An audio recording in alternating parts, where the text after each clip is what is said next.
सच की आवाज news channel, दिखेगा वही जो दिखेगा सही। कानपुर में suspend CMO doctor Haridatt Nemi ने डीएम जितेंद्र प्रताप सिंह पर लगाए गंभीर आरोप। जाति सूचक गालियों और थप्पड़ मारने का आरोप। कहा मीटिंग में सिर पर डीएम ने मारा थप्पड़। पेमेंट रोकने पर बनाया गया सस्पेंशन का शिकार। बोले राजेश शुक्ला का फर्जी सामान आया था, इसलिए रोका भुगतान। एसएफओ वंदना सिंह पर भी लगाया दबाव बनाने का आरोप। कहा फोन और चिट्ठियों से करती थी पेमेंट का दबाव। 20 साल से तैनात डॉक्टर सुबोध प्रकाश पर भ्रष्टाचार और राजनीतिक पक्षपात के आरोप। बोले सपा के इशारे पर काम करते हैं लेखा अधिकारी। वंदना सिंह पर भी भ्रष्टाचार में संलिप्त होने के सबूत देने का दावा।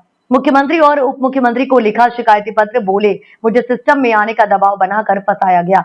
आरोप डीएम कहते हैं तुम्हें कमाना नहीं आता, जातिगत टिप्पणी कर अपमानित करते थे। मामले ने पकड़ा तूल, जांच की उठी मांग। मैं बताना चाहूँगा कि लंबे टाइम से ये चल रहा था। मैंने आप सभी को पहले भी बताया था कि दिसंबर 2014 को मेरा यहाँ पे ट्रांसफ़र हुआ था और 15 दिसंबर का जो है संडे था और 16 दिसंबर को मंडे के दिन मैंने यहाँ पे ज्वाइन किया था और 20 तारीख को मुझे एक कमिश्नर साहब थे उस समय अमित गुप्ता, उनके माध्यम से एक चिट्ठी आई, मेरी वहाँ शिकायत की गई जीएमबी फार्मा द्वारा कि मेरा जो है पेमेंट जो है सीएमओ साहब नहीं कर रहे हैं।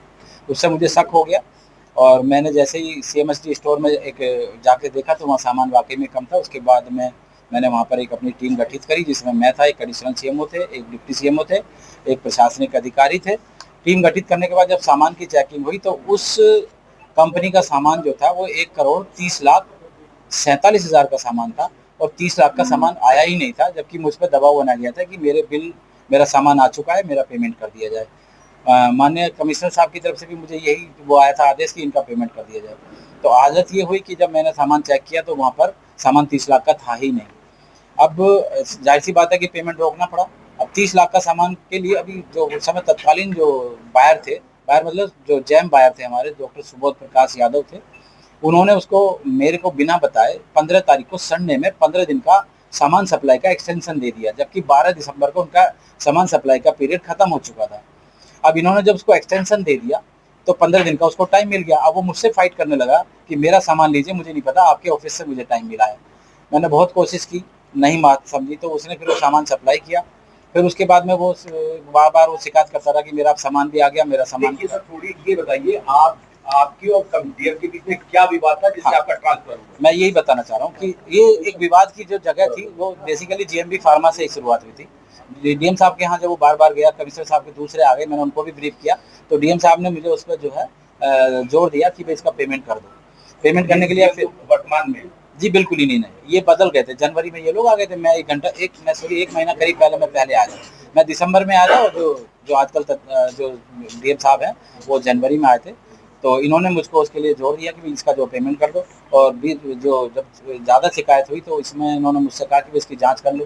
तो जब जांच करी तो ये सीबीआई चार्जशीट थी और ये पहले भी इस फर्म को लेके जो इसके जो मालिक हैं, इसके प्रोप्राइटर हैं राजेश शुक्ला, ये जेल जा चुके हैं और इसकी जो बिड हुई थी उसमें 2 साल का आईटीआर था, जबकि 3 साल का आईटीआर होना चाहिए।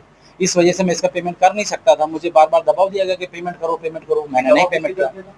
ये हमें जिलाधिकारी की तरफ से पेमेंट करने के लिए था और एक हमारी सीनियर फाइनेंस ऑफिसर थी जो पीसीएस से आती हैं, श्रीमती वंदना सिंह हमारे यहाँ फाइनेंस का काम देख रही थी। उन्होंने मुझको 2-3 बार चिट्ठी भी दी और जब मैंने डीएम साहब को इसकी बना के दी तो मैंने डीएम साहब को उसका भी हवाला दिया कि ये मुझको बराबर चिट्ठी लिख रही हैं कि इनका सामान आ चुका है, इनका पेमेंट कर दिया जाए, भैया इसके बिल मेरे सामने प्रोड्यूस करें।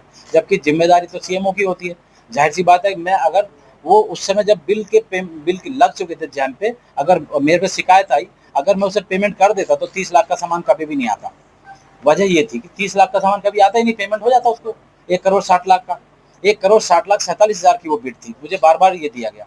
बाद में मुझे बार बार जो है डीएम साहब की तरफ से इस तरह का मुझे दबाव दिया गया कि इधर करो, सिस्टम में आओ, नहीं तो तुमको ये कर देंगे। हर मीटिंग में मेरी बेइज्जती करी जाती थी। हर मीटिंग में सभी जानते, सारे स्टाफ जानते कि मुझे हर मीटिंग में जो है मेरे लिए ऐसे शब्द बोले गए कि चूतों से मिर्चें निकलेंगी, तुम्हारे चूतों में फट जाएंगे, तुमको सस्पेंड करा दूंगा। और बार बार वो मेरे उसमें घूमते रहे और बराबर चेक करते रहे। इस तरह से चेक करके मेरी कमियां ढूंढते रहे, जबकि कोई मेरी कमियां नहीं थी। भाई उर्सला में गए तो उर्सला में डायरेक्टर बैठते हैं, काशीराम में गए तो वहाँ पे सीएमएस बैठते हैं, उनकी जिम्मेदारी है। और अगर कोई पीएससी सीएससी पे भी गए हैं तो जो वो कर रहे थे वो मैं भी करता था। और इस जाति सूचक शब्द भी बोले गए बीच बीच में मुझे। और मुझको ये कि तुम मंदबुद्धि हो, तुम्हें काम नहीं आता है, तुम इस तरह की मेरे साथ इनके दुर्व्यवहार किया है। और मुझे एक बार तो ये है कि मैं डीएचएस में बैठा हुआ था, मेरे पीछे की तरफ हाथ लगा के मुझे आगे की तरफ पुश किया, और सभी स्टाफ के सामने बाकी जो 10-12 और भी यहाँ पे होते हैं, क्योंकि जैसे शिक्षा विभाग के भी होते हैं और बाकी जो डिपार्टमेंट के जो डीएचएस के मेंबर्स हैं वो लोग होते हैं, उन सबके सामने सीडीओ भी बगल में बैठी हुई थी और भी बाकी लोग होते हैं, तो उन सबके सामने जैसे आईसीडी डिपार्टमेंट भी होता है, आईसीडीएस और बाकी जो सारे फर्म का पेमेंट ना करने के चक्कर में जिलाधिकारी ने आपका इनकी ट्रांसफर हाँ बिल्कुल नहीं, इनकी दूरियां ये बार बार मुझे उसके लिए दबाव बनाते रहे, और वो जो बार बार ये लिखते रहे मुझे इसके बारे में, और मुझे जाति सूचक शब्दों से भी बीच बीच में कहा, और बाद में बीच बीच में जो है मुझे उस पेमेंट के लिए दबाव भी बनाया गया। फिर इन्होंने बार बार इतनी खुन्नस में आ गए कि मेरी बेइज्जती करने लगे हर मिनट। देखिए मेरी कोई जरूरी नहीं कि स्वास्थ्य विभाग की कोई मीटिंग थी, जो भी वहाँ मीटिंग थी उसी मीटिंग में मेरे को जो इन्होंने वीडियो आपकी वायरल, जो ऑडियो आपके वायरल हुए हैं उसके विषय में बताया जाता है कि कुछ जो अधिकारी वहाँ पे जो डॉक्टर हैं वो 35 साल से यहीं पे काबिज है, उनको आपने हटाया या उनको डिस्टर्ब किया, उसकी वजह से सारी समस्या है। देखिए सुबोध प्रकाश जो यादव हैं, आपको पता ही है 22-23 साल से यहाँ 20-25 साल से यहीं पर हैं, और 8-9 साल से क्लिनिक रजिस्ट्रेशन भी वो देख रहे थे, और ये एसएमओ स्टोर का काम भी वही देख रहे थे। उन्हीं के टाइम में ये सब हुआ है, उन्होंने ये सब करा।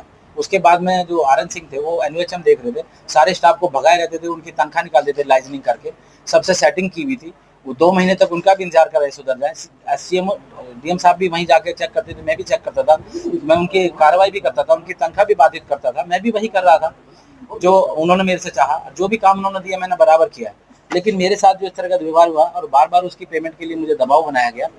लेकिन सर आपने कहा क्या ये जो आरोप है बी फार्मा वाली जो कंपनी है जिसका पेमेंट की आप बात कर रहे हैं, हाँ जी, क्या इसके अलावा भी किसी प्रकार का और किसी ठेके या किसी पेमेंट के लिए किसी प्रकार का दबाव दिया गया आपको? पेमेंट केवल इसी कंपनी का रुका है ना, हाँ। जिसका सामान नहीं आया था 30 लाख का, और ये जब सस्पेंस उसमें दायरे में आ गए, इसकी चेक भी 125 पेज की इसकी जो वो बिड में भी जो कमियां थी, जो सामान के जो बैच नंबर अलग अलग है, जो सामान सप्लाई हुआ है उसका बैच नंबर अलग है, क्योंकि जो बिल था वो तो जैम पे आ गया, सामान बाद में दिया गया, बाद में भी सप्लाई हुआ, फिर वो अधोमानक भी था और कम भी था संख्या में। 30 लाख का सामान जो उल्टा सीधा आया था उसकी वजह से उसका पेमेंट नहीं हुआ। ये हाई कोर्ट में जा चुके हैं, इसका पेमेंट अब कोई भी नहीं कर सकता। एक बार ये खारिज हो गए हैं, दोबारा इन्होंने फिर अप्लाई कर दिया है। अब 5 बार इनकी जो तारीख लगी है, लेकिन इनका जो वकील है वो प्रेजेंट नहीं हो रहा है। आगे आने वाली 2 तारीख में अगर वो प्रेजेंट नहीं होता है तो आप जानते ही हो कि हाई कोर्ट में वो फिर कैंसिल हो जाएगी।